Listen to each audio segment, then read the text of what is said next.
एक गांव में हरिदास नाम का एक किसान रहता था।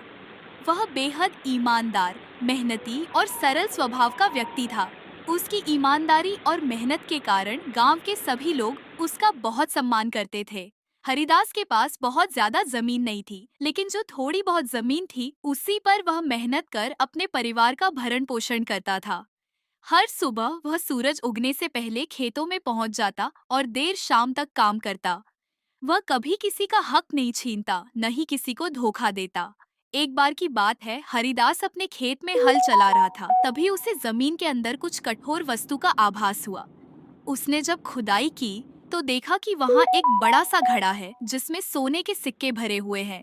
हरिदास चौंक गया।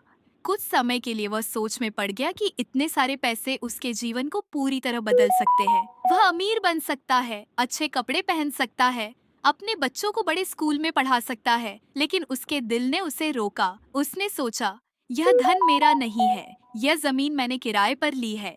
इस पर जो कुछ भी निकले उसका मालिक खेत का असली मालिक है। हरिदास घड़ा उठाकर सीधे जमींदार के पास गया और सारा किस्सा बता दिया। जमींदार उसकी ईमानदारी देखकर बहुत प्रभावित हुआ। उसने कहा, हरिदास, आज के जमाने में ऐसे लोग बहुत कम होते हैं। यह घड़ा अब तुम्हारा है। तुम्हारी ईमानदारी इसका असली इनाम है। हरिदास ने विनम्रता से सिर झुकाया और कहा, मालिक, अगर आप कहें तो इसका एक हिस्सा गांव के मंदिर और गरीबों की सहायता में भी लगा दें। यह सुनकर जमींदार और भी प्रसन्न हुआ। उसने आधा धन हरिदास को दे दिया और बाकी गांव के कल्याण में लगा दिया।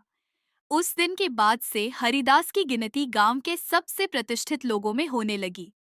ईमानदारी की मिसाल दूर दूर तक दी जाने लगी।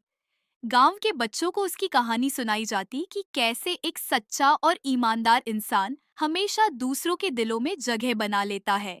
सीख: यह कहानी हमें सिखाती है कि ईमानदारी एक ऐसा गुण है जो न केवल सम्मान दिलाता है बल्कि जीवन में सच्चा सुख भी देता है। ईमानदार व्यक्ति कभी अकेला नहीं रहता, लोग उसका सम्मान करते हैं और भगवान भी उसकी सहायता करते हैं।